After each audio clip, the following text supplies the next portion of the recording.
Silakan duduk kembali jemaat Tuhan yang kekasih. Shalom. Selamat Pak dapat kembali. Karena hari Minggu kemarin saya melayani di Susuka, Miaken, dan Pendeta Sebastian Merpau melayani di sini. Sehingga kita tidak sempat ketemu satu minggu. Sekali lagi ada sukacita? Amin. Shalom. Shalom. Nah, tadi loyo-loyo. Orang Kristen tidak boleh loyo, gitu ya. Karena kita tidak pernah lelah, karena Roh Kudus memberikan kekuatan buat kita. Mari kita baca bagian firman Tuhan hari ini. Terambil dalam Roma pasal yang ke-13, ayat yang ke-8 sampai dengan ayat yang ke-14. Roma pasal yang ke-13, ayat yang ke-8 sampai dengan ayat yang ke-14.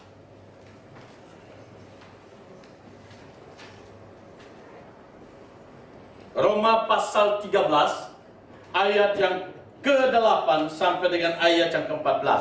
Kita akan baca berganti-gantian. Saya akan baca ayat yang genap dan jemaat Tuhan membacakan ayatnya yang ganjil. Kasih adalah kegenapan hukum Taurat. Janganlah kamu berhutang apa-apa pada siapapun juga, tetapi hendaklah kamu saling mengasihi, sebab barang siapa mengasihi sesamanya manusia, ia sudah memenuhi hukum Taurat. Jangan berzina, jangan membunuh, jangan mencuri, jangan menyindir, dan manapun juga sudah tersimpul dalam firman ini, yaitu kasihlah sesama manusia seperti dirimu sendiri. Kasih tidak berbuat jahat terhadap sesama manusia, karena itu kasih adalah kegenapan hukum Taurat. Hal ini harus kamu lakukan, karena kamu mengetahui keadaan waktu sekarang, yaitu bahwa saatnya telah tiba bagi kamu untuk bangun dari tidur. Sebab sekarang keselamatan sudah dekat bagi kita daripada waktu kita menjadi percaya. Hari sudah jauh malam, telah hampir siang. Sebab itu marilah kita menanggalkan perbuatan-perbuatan kegelapan dan mengenakan perlengkapan senjata terang. Mari kita hidup dengan sopan seperti pada siang hari. Jangan dalam pesta rohani dan memakmurkan. Jangan dalam kegaduhan dan hawa nafsu. Jangan dalam perselisihan dan iri hati. Tetapi kenakanlah Tuhan Yesus Kristus sebagai perlengkapan senjata terang, dan janganlah merawat tubuhmu untuk memuaskan keinginannya. Jemaat yang kekasih dalam Tuhan Yesus Kristus, apakah saat ini ada jemaat yang tidur? Ada yang tidur? Kalau yang tidur angkat tangan. Bagaimana tidur sambil angkat tangan? Tidak mungkin begitu ya. Tapi tema kita hari ini adalah bangun dari tidur. Bangun dari tidur. Nah, tema ini saya akan membahas dalam beberapa seri. Nah, jemaat Tuhan yang kekasih, kita bisa melihat tema itu di dalam ayat yang ke-11. Mari kita baca sama-sama ayat 11. 1, 2, 3. Hal ini harus kamu lakukan karena kamu mengetahui keadaan waktu sekarang, yaitu bahwa saatnya telah tiba bagi kamu untuk apa? Bangun dari tidur. Sebab sekarang keselamatan sudah lebih dekat bagi kita daripada waktu kita menjadi percaya. Jemaat yang kekasih, kalau saudara dan saya memperhatikan ayat 11, maka di sana dimulai dengan kalimat ini. Hal ini harus kamu lakukan. Apa yang dimaksud dengan harus di sana? Harus artinya tidak boleh ditawar-tawar. Harus artinya harus dilakukan. Jadi harus di sana menunjukkan sebuah perintah keharusan, harus dilakukan. Dan dilakukan di sini adalah dimulai dengan kita harus bangun dari apa? Tidur. Mengapa kita harus bangun dari tidur? Saya percaya bahwa konteks tidur di sini bukan berbicara tentang tidur secara jasmani, tetapi konteks tidur di sini adalah tidur secara rohani. Tidur secara rohani.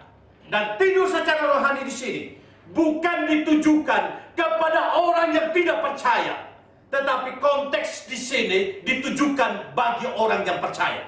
Mengapa? Oleh karena ayat yang ke-14 di situ berkata, tetapi kenakanlah Tuhan Yesus Kristus sebagai perlengkapan senjata terang, dan janganlah merawat tubuhmu untuk memuaskan keinginannya. Jadi di sini dikatakan, kenakan Kristus sebagai perlengkapan senjata terang. Jadi dia tidak katakan kenakan Kristus,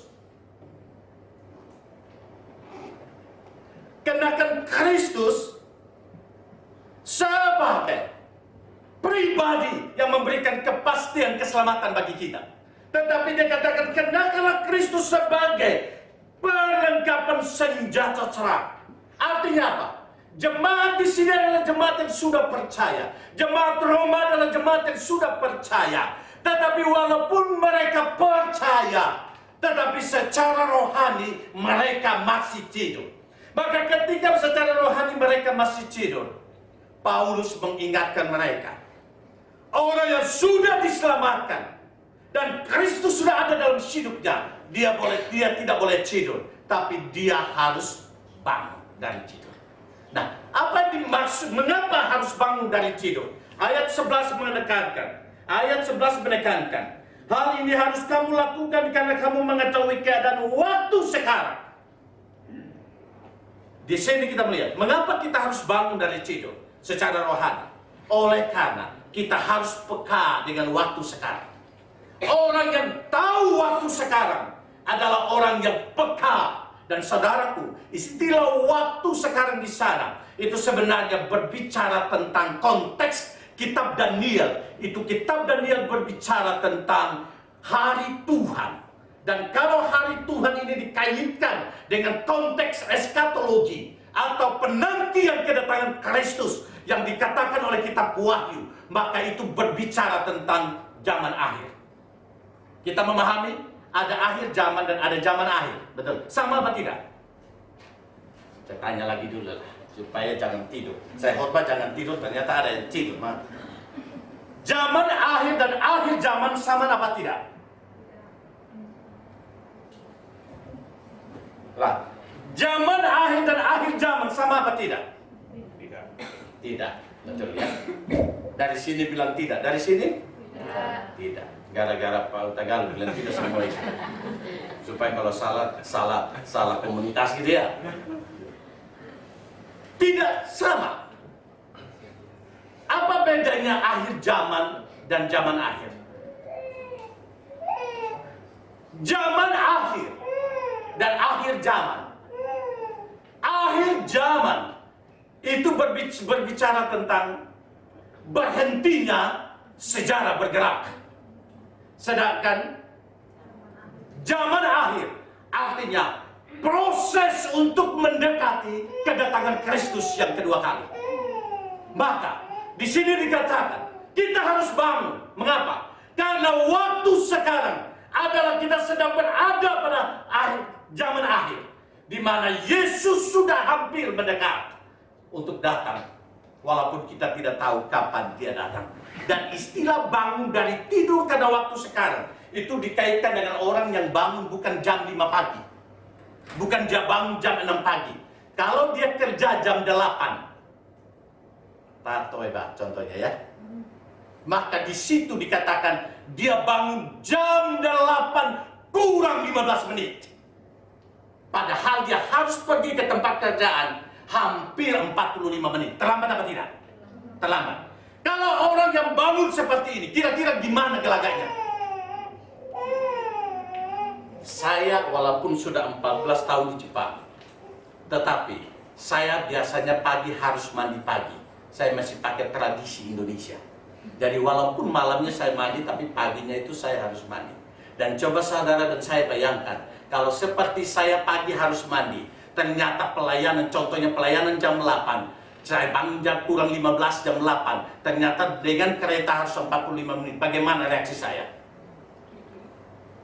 Padahal saya harus mandi. Itu bukan mandi kuda lagi. Saya hanya datang ke sini langsung ambil air. Bagian ini.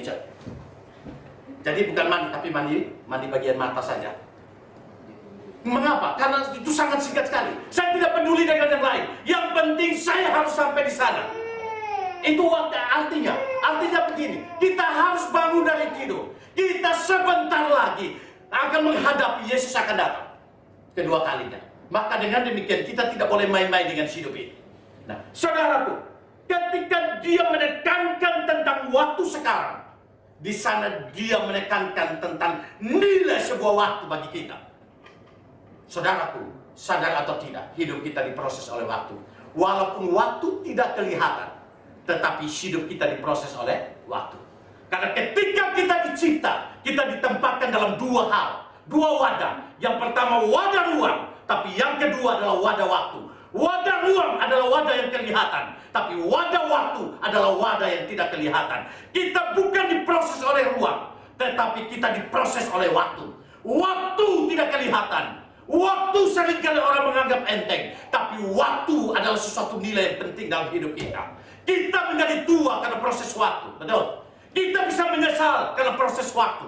Maka waktu adalah sesuatu yang penting buat kita, apalagi berkaitan dengan kedatangan Kristus yang kedua kali.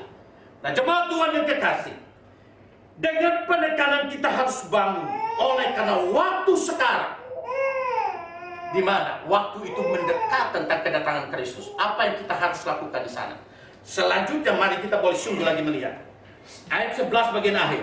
Sebab sekarang keselamatan sudah lebih dekat bagi kita daripada waktu kita menjadi percaya. Kalimat ini menjadi sebuah pertanyaan penting bagi kita. Mengapa? Karena di situ dikatakan bahwa sebab sekarang keselamatan sudah lebih dekat bagi kita daripada kita menjadi percaya. Jadi kelihatannya begini. Kalimat ini mengatakan begini. Hari demi hari kita semakin lebih dekat dengan keselamatan. Betul ya? Itu maksudnya. Sekarang ini pun kita lebih dekat dengan keselamatan. Kalau demikian ada pertanyaan. Ketika saya percaya kepada Tuhan Yesus, apakah saya tidak langsung menerima keselamatan?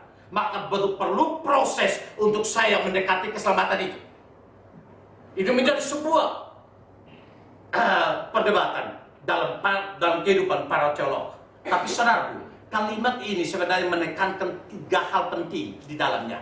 Mengapa Paulus katakan bahwa sebab sekarang keselamatan sudah lebih dekat bagi kita daripada waktu kita menjadi percaya. Jadi waktu kita menjadi percaya itu sebenarnya memberikan hal yang pertama, yaitu itu bicara tentang status. Status di mana ketika kita percaya Yesus, kita sudah diselamatkan. Setelah itu, bagian yang kedua bicara tentang kondisi keselamatan itu sendiri. Jadi statusnya kita sudah diselamatkan. Setelah kita sudah diselamatkan, kita mengalami namanya kondisi keselamatan. Kondisi keselamatan itu berbicara tentang bukan kita sudah mengalami keselamatan secara perfect saat ini, tapi kita diproses dalam kondisi itu. Saya berikan contoh. Kalau saudara dan saya memperhatikan kitab Korintus, maka kitab Korintus di sana dimulai dengan sapaan daripada Rasul Paulus. Paulus menyapa jemaat Korintus dengan apa? Jemaat yang kudus, betul? Dalam bahasa Yunani jemaat yang hagios. Kalau dalam bahasa Ibrani dikatakan jemaat yang kados. Jemaat yang kudus karena diasingkan. Jemaat yang kudus karena sudah menerima penebusan Kristus. Tapi saudara dan saya perhatikan di dalam jemaat Korintus, di sana terjadi banyak perselisihan. Di dalam jemaat Korintus di sana banyak sekali persinahan. Bahkan yang paling menghebohkan adalah seorang anak melakukan hubungan suami istri dengan mama tirinya. Dan Paulus sangat marah sekali. Dan Paulus katakan, orang ini harus diserahkan kepada setan. Saking karena marahnya Paulus. Kalau demikian, apakah jemaat Korintus adalah jemaat yang kudus dan kondisi seperti itu?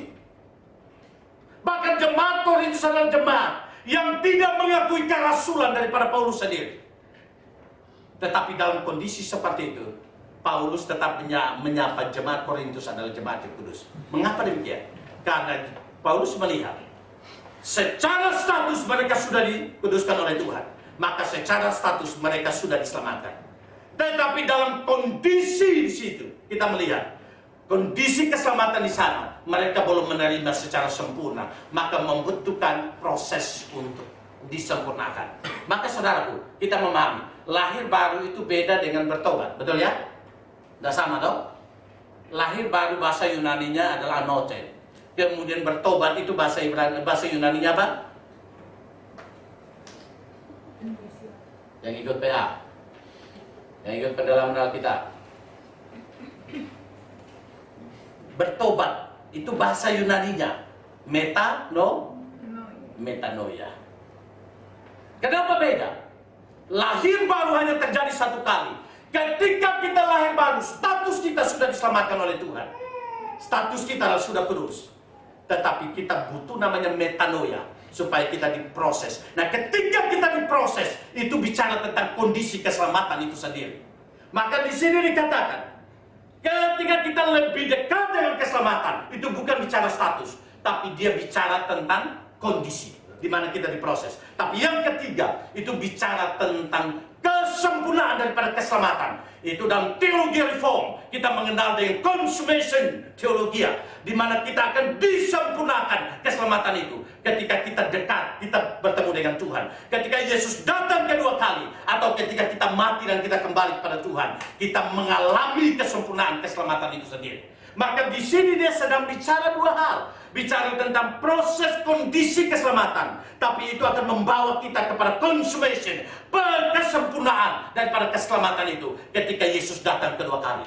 Maka mari kita boleh sungguh lagi melihat di sini bahwa semua orang Kristen tidak boleh main-main dengan hidup ini. Mengapa? Karena yang pertama, kita tidak tahu kapan kita mati. Betul?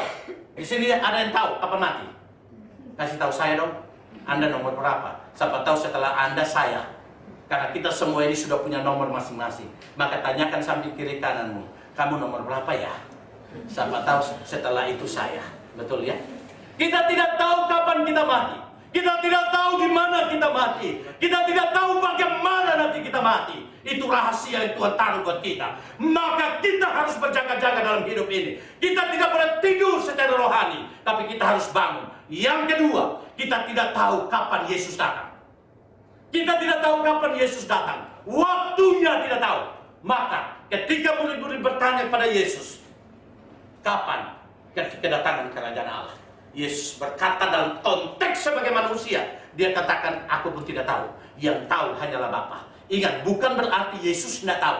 Bukan Yesus tidak maha tahu. Tapi dia bicara dalam konteks kemanusiaannya untuk mengajarkan kepada manusia, sebagai manusia tidak perlu tahu kapan Yesus datang. Yang kamu harus tahu adalah kamu tidak boleh tidur secara rohani, tapi kamu harus bangun dan berjaga-jaga dalam hidup ini. Karena dua hal ini menjadi misteri dalam hidup kita. Kapan kita mati, dan yang kedua, kapan Yesus datang. Semua ini berkaitan dengan waktu, berkaitan dengan nilai waktu itu sendiri. Padahal waktu tidak pernah ada dalam genggaman kita. Betul? Waktu tidak pernah ada dalam puasa kita. Tidak ada seorang pun yang berani menahan waktu itu sendiri. Karena waktu terus bergulir. Maka menjadi tua itu bukan sebuah pilihan. Amin itu. Walaupun kita dandani bagaimana supaya menutupi Kentucky Fried Chicken yang ada di muka kita. Betul ya? Tetapi namanya tua pasti tetap tua. Kenapa? Karena tua itu bicara tentang proses waktu yang tidak pernah bisa ditahan oleh manusia. Kalau waktu bisa ditahan oleh manusia, kita bisa berkata, hari ini saya belum mau mati. Ketika kematian datang, kita bilang, aku belum mau mati. Tolong dong tambahkan. Tapi saudaraku, waktu tidak pernah ada dalam genggaman kita. Nah, kalau demikian, kita berada dalam proses keselamatan menuju pada kesempurnaan. Ketika kita bangun dari tidur, apa yang kita harus kerjakan? Kenapa? Karena Paulus katakan, setelah kita diselamatkan, kita harus mengerjakan keselamatan itu. Nah, apa yang kita harus kerjakan? Ini menjadi poin yang pertama yang ingin saya bahas. Dan sebenarnya di sini ada beberapa poin, tapi saya ingin bahas khusus poin ini dalam khotbah hari ini. Yang pertama yang perlu kita lakukan dalam kehidupan kita ketika kita bangun dari tidur rohani kita, dan kita melihat waktu sudah tidak ada, kita harus cepat mengerjakan waktu. Karena istilah waktu sekarang dalam bahasa Yunani itu kairos. Kairos bukan bicara tentang kronos. Kronos itu bicara tentang urutan waktu. Senin, Selasa, Rabu, Kamis, dan Januari, Februari, Maret, dan lain sebagainya. Itu bisa berputar kembali. Tapi kairos itu bicara tentang momentum. Dan momentum tidak pernah bisa kembali. Karena istilah momen itu di dalam kairos, itu dalam mitologi Yunani, itu dilukiskan dengan satu dewa yang berkepala botak seperti saya. Masih ada ya? Dia botak licin, tapi ada rambut yang panjang di bagian depan. Dan seringkali Dewa momen atau kairos ini seringkali keluar untuk datang kepada datang ke kampung-kampung, dan dia tidak kasih tahu kapan dia keluar. Tetapi kalau ada masyarakat atau seseorang yang mampu menangkap bulu rambut yang ada di kepala depan daripada dewa ini, maka dia akan berhasil dalam hidupnya. Ini yang dipercaya dalam konteks Yunani, dan ini diangkat dalam kata kairos itu sendiri. Jadi di sini bicara tentang kalau dewa itu sudah keluar dan kita salah tidak menangkap rambutnya, maka kita sudah melepaskan kesempatan atau momentum ini. Ini maksudnya. Jadi ketika waktu sekarang kita tidak pergunakan baik-baik dan kita tidak kaitkan dari kedatangan Kristus yang kedua kali, maka kita akan menyesal dan kita akan merugi dalam hidup ini karena momentum itu tidak akan kembali lagi. Nah, apa yang perlu kita kerjakan di dalam kairos ini? Apa yang perlu kita kerjakan di dalam waktu yang begitu singkat berkaitan dengan kedatangan Kristus dan berkaitan dengan umur kita? Yang perlu kita perhatikan, mari kita baca ayat 8 sampai dengan ayat ke-10. Kita baca sama-sama, 1, 2, 3.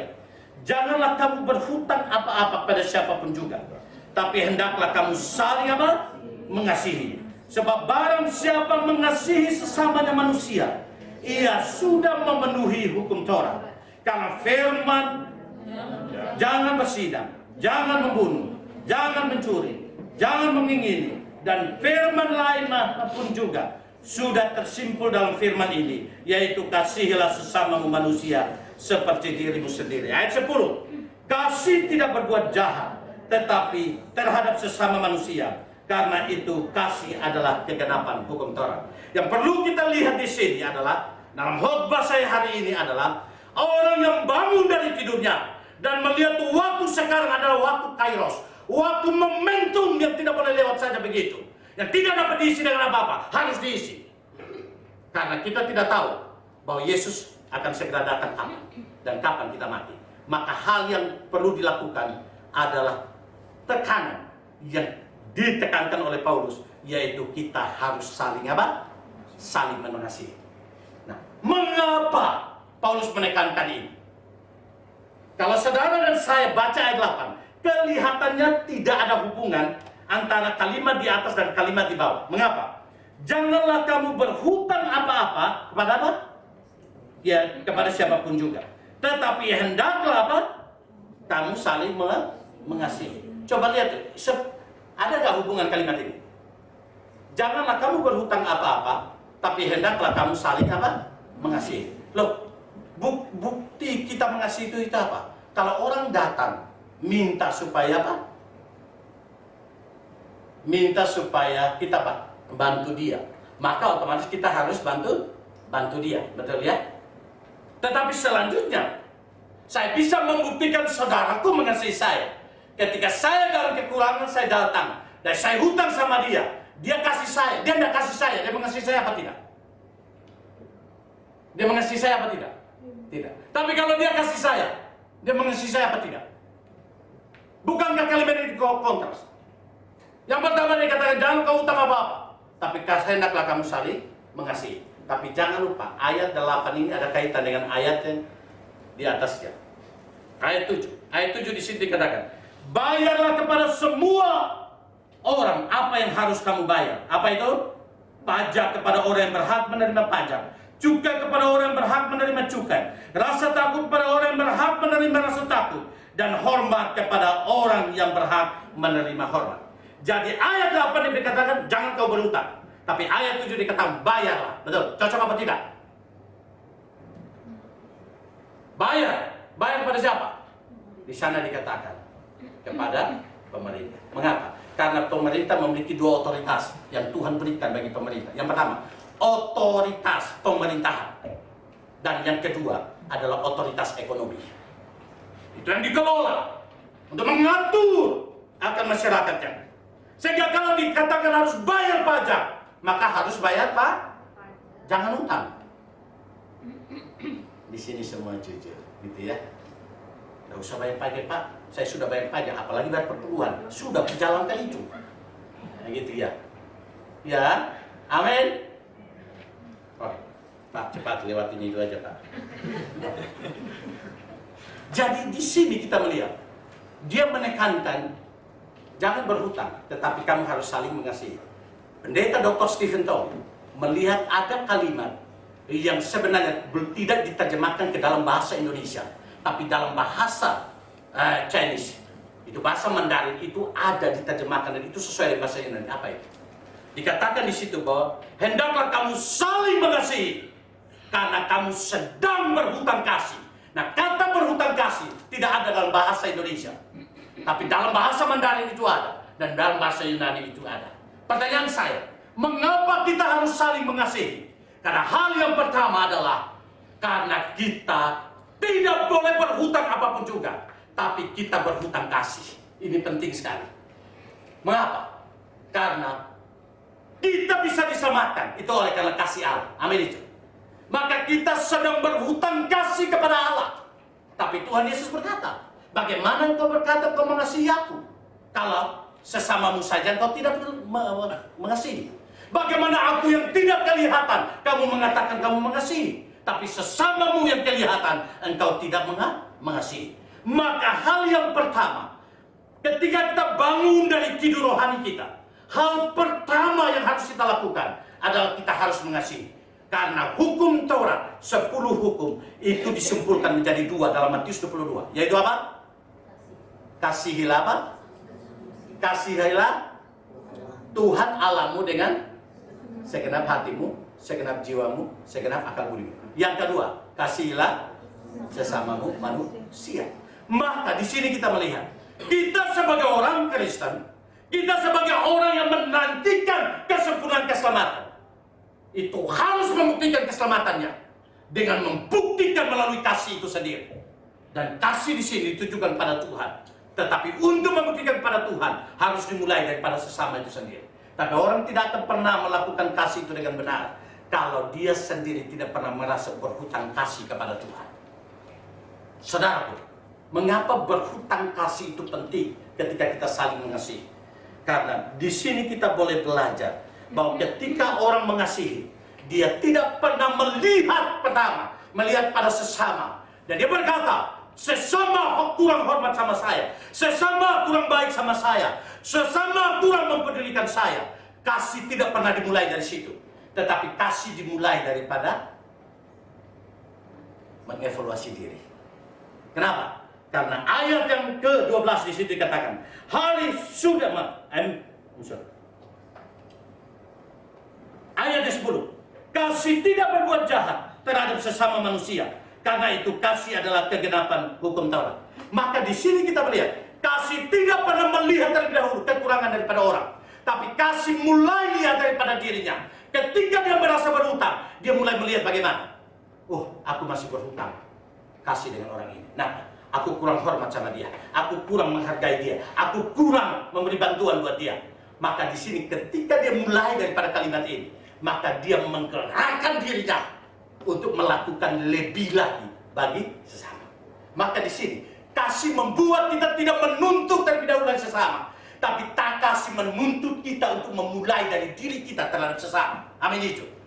Yesus tidak menuntut kita melakukan perbuatan terbaik dahulu baru dia mau mati bagi kita. Tapi dia mati ganti kita ketika kita sudah masih berdosa. Saudaraku, mari kita boleh sungguh lagi melihat ini dengan satu cerita. Tapi sebelum masuk dalam cerita, izinkan saya minum. Saudara dan saya, kalau baca Alkitab, ada ayat-ayat yang kelihatannya berkontradiksi. Ada ayat-ayat yang kelihatannya berkontradiksi. Dan ada beberapa, salah satunya itu berkaitan dengan cerita tentang Daud ketika membeli tanah untuk mendirikan bait suci. Dan dia membeli tanah itu dari seorang yang bernama Araunah. Tetapi dalam teks yang lain, dia menjelaskan bahwa Daud bukan membeli tanah itu daripada Araunah, tapi membeli tanah itu daripada Kurna. Yang benarnya bagaimana? Tapi ketika saudara dan saya membaca ensiklopedia Alkitab, maka Kurna dan Araunah adalah kakak beradik. Tetapi dua orang ini adalah dua orang yang penuh cinta kasih. Dan saudara tahu istilah Philadelphia, pernah dengar itu? Istilah Philadelphia itu muncul daripada legenda tentang cerita tentang dua orang ini. Philadelphia itu dari dua kata bahasa Yunani. Phileo itu apa? Kasih. Betul ya? Kasih apa? Sesama. Tetapi Delphia itu bicara tentang saudara. Jadi Philadelphia itu adalah kasih saudara. Nah itu ceritanya mulai daripada Kurna dan Arauna. Suatu ketika Kurna berpikir dalam hatinya, aku harus membantu, sama-sama bekerja sebagai petani. Kemudian Kurna berpikir begini, aku harus membantu kakakku karena Kurna ini ada. Dan aku harus tiap hari menaruh beras di dalam gudangnya karena dia punya anak banyak. Begitu ya. Maka jangan sampai gandumnya kurang dan anak-anaknya mati kelaparan. Tiap-tiap malam dia bawa satu karung. Tiap-tiap minggu dia bawa satu karung ke gudang kakaknya Arauna. Tapi Arauna juga berpikir, adikku adalah seorang pedagang. Jangan sampai dia rugi dan dia mati kelaparan. Biarlah aku tiap-tiap malam membawa gandum juga ke gudangnya. Dan mereka datang. Tapi herannya adalah ketika Kurna membawa satu karung gandum itu ke dalam gudang kakaknya. Dan dia pulang, dia memperhatikan gudangnya. Ternyata nggak berkurang karungnya. Begitupun si Arauna, ketika dia membawa satu gandum karung itu ke gudang adiknya. Dia balik kembali dari situ lagi berapa karung yang sisa. Kok nggak berkurang? Mereka heran, kenapa nggak berkurang? Kemudian Kurna mulai dia membuat nomor 1, 2, 3, 4, 5, 6, 10 di karung itu. Dan dia ambil bagian tengahnya dan dia antar malam itu ke kakaknya Arauna. Setelah dia kembali, loh kok jumlahnya masih sama? Tetapi angka itu tidak ada. Kemudian dia mikir, kenapa ya? Saya kasih kok, tetap kok sama, tidak berkurang. Begitupun Arauna juga membuat ABCD. Ada juga ketika dia angkat kok nggak berkurang. Suatu ketika malam-malam Kurna itu memikul karung itu dalam asap kabut. Dia melihat ada seseorang juga sedang memikul karung dari sana. Mereka ketemu di tengah. Langsung Kurna bilang, siapa kamu? Sedang apa kamu? Sedang mencuri kamu, katanya. Setelah dekat baru dia tahu, oh itu kakakku. Kemudian ditanya, kakak mau kemana? Ke gudangmu. Aku juga ke gudangmu. Oh jadi selama ini kamu yang kasih buat saya. Oh selama ini. Dia bilang, kakak yang kasih buat saya. Apa yang saudara perhatikan di sini? Dia, Kurna, memikirkan tentang orang lain terlebih dahulu. Betul? Kakaknya memikirkan tentang adanya duluan. Kakaknya tidak pernah berpikir adanya harus memberi duluan. Adanya tidak pernah berpikir kakaknya harus memberi duluan. Tapi mereka mulai dengan memikirkan tentang kekurangan orang lain. Ketika dia melihat kekurangan orang lain, saya harus mengisi itu. Tetapi ketika dia melihat orang lain, dia melihat dulu apa yang ada pada dia. Oh, aku kurang mengasihi dia. Aku harus menambahkan untuk melakukan kebaikan. Saudaraku, pernah nggak kita melihat konsep kasih mulai daripada situ? Seringkali kita bilang kasih, tapi seringkali kasih itu kita menuntut orang lain terlebih dahulu melakukan kasih sama kita. Kita tidak pernah melihat dari diri kita bahwa aku kurang mengasihi orang itu, aku kurang berbuat baik sama orang itu, aku kurang menghormati. Maka ketika orang mengerti apa hutan kasih itu, dia akan memacu dirinya untuk berbuat lebih lagi bagi sesamanya. Saudara, saya mengerti ini. Seringkali yang kita ingat adalah bukan kurangnya kita untuk mengasihi orang lain, tetapi yang seringkali ingat adalah hal-hal kelebihan kita terhadap orang lain. Betul ya? Maka kelebihan itu akan tidak pernah memotivasi kita untuk memberikan lebih lagi pada orang lain. Tapi di sini kita melihat istilah terjemahan yang tepat itu, kita saling mengasihi karena kita hutang kasih. Ketika kita menyadari kekurangan kita untuk mengasihi, di sana kita memacu diri kita. Selanjutnya, ketika orang menyadari dia hutang kasih, dia tidak hanya memacu dirinya, tapi selanjutnya dia menemukan kekurangannya dan dia bertobat dalam hidupnya. Maka di sini istilah metanoia itu terjadi berulang kali. Maka kita mengevaluasi diri kita terus-menerus. Apa yang perlu saya tambahkan dalam hidup saya? Apa yang saya tambahkan dalam hidup saya kepada sesama saya? Apa yang perlu saya tambahkan dalam hidup saya kepada sesama saya? Kalau saya menemukan itu kekurangan saya harus bertobat. Sehingga dengan demikian, pertobatan saya membawa saya untuk lebih naik dalam tingkat-tingkat waktu yang ada di depan saya. Sehingga jangan sampai waktu yang kita hidupi lewat begitu saja, tapi tidak pernah terjadi perubahan hidup dalam hidup kita. Sekali lagi, bijaksana itu adalah sebuah pilihan. Menjadi tua itu bukan sebuah pilihan. Bijaksana itu membutuhkan keputusan. Dan di dalam keputusan butuh evaluasi. Sehingga ketika kita evaluasi diri, di sana ada perubahan. Ketika terjadi perubahan, kita mengisi waktu dan momen kairos itu. Sehingga waktu itu ketika berlalu ada hikmah dan ada momentum yang tercatat di dalamnya. Bahkan dengan demikian, kita tidak pernah membuang waktu begitu saja.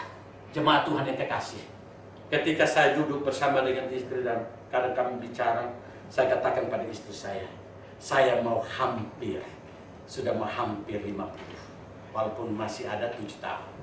Sudah mau tinggal sebentar. Kalau menurut Alkitab 40 itu 2,5 jalan. Betul tak? Karena Mazmur 90 dibilang apa? 90 bilang apa? Mazmur 90. Hidup manusia berapa? 70. Kalau Tuhan berapa? 80. Betul. Saya sudah lewat setengah jalan 3 tahun. Bagaimana yang duduk-duduk ini? Tapi pertanyaan saya adalah, ketika kita melewatkan waktu itu, sudah hampir setengah jalan. Pertanyaan saya, apa yang bisa kita isi selama 43 tahun yang kita lewati? Apakah kita membiarkan waktu begitu saja? Dan saya katakan pada istri saya sudah 43 tahun, mau 50. Tapi sepertinya saya belum mengerjakan apa-apa untuk Tuhan. Sepertinya saya masih main-main dengan anugerah Tuhan. Dan saya katakan, tolong doakan saya, supaya setiap waktu hidup yang Tuhan percayakan bagi saya, setiap kairos yang Tuhan percayakan bagi saya, jangan sampai saya menyesal karena waktu itu tidak pernah saya isi dengan apa-apa. Apalagi bicara tentang konsep kasih. Kita lebih banyak menuntut daripada kita menuntut diri kita. Kita lebih banyak menuntut orang lain daripada kita menuntut diri kita. Dalam Efesus pasal 5, ketika Tuhan bicara tentang konsep pernikahan, Tuhan tidak pernah memulai pernikahan itu dengan hak, tetapi Tuhan bicara pernikahan itu tentang apa? Tanggung jawab atau kewajiban. Artinya apa? Ketika rumah tangga mulai menuntut hak, maka di sana rumah tangga akan hancur. Tapi rumah tangga mendahulukan tanggung jawab, mendahulukan kewajiban, maka di sana rumah tangga itu akan maju. Kenapa? Tuhan bilang sama laki-laki, apa itu? Kasihilah istrimu. Apa itu? Hendaklah engkau mengasihi istrimu sebagaimana Kristus mengasihi jemaat. Selanjutnya, hai istri, tanduklah suamimu. Begitu. Salah saya. Hai istri, tunduklah kepada suamimu. Saya mau tanya, itu kedua perintah itu perintah hak atau perintah kewajiban? Perintah hak atau kewajiban? Itu kewajiban. Maka di sini kita melihat perintah kewajiban akan membuat kita untuk mengisi setiap waktu yang ada. Kenapa? Kalau kita mulai menuntut hak pada sesama jemaat, kita tidak akan pernah bisa mengevaluasi diri dan kita tidak akan pernah bisa bertobat dalam hidup kita. Kalau kita tidak pernah bertobat, kalau kita tidak merasa berhutang kasih pada Tuhan dan sesama, maka selanjutnya kita tidak akan pernah bisa menuju pada kesempurnaan. Karena kita akan statis. Kita tidak akan pernah belajar apapun dalam hidup ini. Maka di sini hal yang pertama, ketika kita pulang, mulai mikir-mikir, aduh aku dekat sama orang itu. Orang itu kok sepertinya belum pernah merasakan kebaikan saya. Apalagi pendeta yang ada di depan. Sepertinya saya kok datang ke restoran, saya post, aduh makan ini, makan ini, makan ini. Tapi pendeta saya kok agak kurus. Itu bukan maksudnya. Tapi bagaimana kita mulai peduli sama orang lain? Kenapa? Karena kita merasa berhutang pada kasih pada Tuhan dan kepada sesama. Evaluasi hidup kita, apa yang masih kurang dalam hidup kita. Dan kita memahami bahwa poin yang kedua berkaitan dengan kasih. Kita saling mengasihi. Karena hal yang pertama adalah kita hutang kasih. Selesaikan kasih ini sebelum Yesus datang. Selesaikan akan tanggung jawab kasih ini sebelum kita mati. Hal yang kedua yang berkaitan dengan kasih yang perlu kita mengerti. Dan saya rindukan ini menjadi hal baru yang kita bisa mengerti hari ini. Mari kita boleh sungguh lagi belajar. Ayat yang ke-9. Kita baca sama-sama ayat 9. 1, 2, 3. Karena firman, jangan bersinah, jangan membunuh, jangan mencuri, jangan mengingini, dan firman lain manapun juga sudah tersimpul dalam firman ini, yaitu apa? Kasihilah sesamamu manusia apa? Seperti dirimu sendiri. Saudara perhatikan ini. Dia tidak hanya katakan kasihilah sesama manusia, tapi dia lanjutkan apa? Seperti dirimu sendiri. Mengapa? Dia harus kaitkan kasih sesama dengan mengasihi diri. Karena saudaraku, kita perhatikan. Kalau kasih kepada diri sendiri itu tidak dibatasi oleh kasih kepada sesama, maka kita akan mengilahkan diri kita. Saya ulangi kalimat ini. Kalau kasih kepada diri tanpa dibatasi oleh kasih pada sesama, maka kita akan mengilahkan diri. Kecenderungan kita tidak suka mengasihi sesama, tapi kecenderungan kita adalah kita mengasihi diri. Betul? Siapa di sini yang tidak mengasihi diri? Semua kita pasti mengasihi diri. Buktinya apa? Kalau pergi ke toko, ada yang izin Pak sama papanya. Ya, ini saya dapatkan di tempat lain, pelayanan lain, bukan di sini. Pak, aku jalan-jalan dulu ya, musim panas ini aku ke mall aja. Nah, supaya dapat AC-nya saja, katanya gitu ya. Dingin-dingin di sana. Oh, sampai di sana, Julia. Matanya biru langsung. Waduh, ini. Kemudian tiba-tiba suaminya datang. Malah lagi ngapain? Ini di tempat lain ya, bukan di sini. Nah, ngapain? Nah, ini hanya tes saja. Ternyata ujung-ujungnya banyak bau. Mengapa itu? Karena mengasihi diri. Tapi saudara, kemarin kita melihat, mengasihi diri harus ada batasnya. Betul? Batasan itu apa? Batasan itu apa? Kasih pada sesama. Maka kalau kita mengasihi sesama, tidak seperti mengasihi diri sendiri, kita belum mencapai standar mengasihi sesama. Bukankah sesuatu yang luar biasa? Supaya kita tidak mengilahkan diri kita sendiri. Ketika saya melakukan kebaikan bagi diri saya, sudahkah kebaikan itu saya berikan pada orang lain? Maka saudaraku, kisah orang Samaria adalah kisah yang sangat indah. Ada seorang yang akhirnya dirampok dan dilukai dan hampir mati. Orang Lewi dan juga seorang imam lewat, mereka tidak bantu. Tapi orang Samaria datang bantu. Betul. Bantunya dengan cara apa? Mari kita perhatikan ini, konsep ini.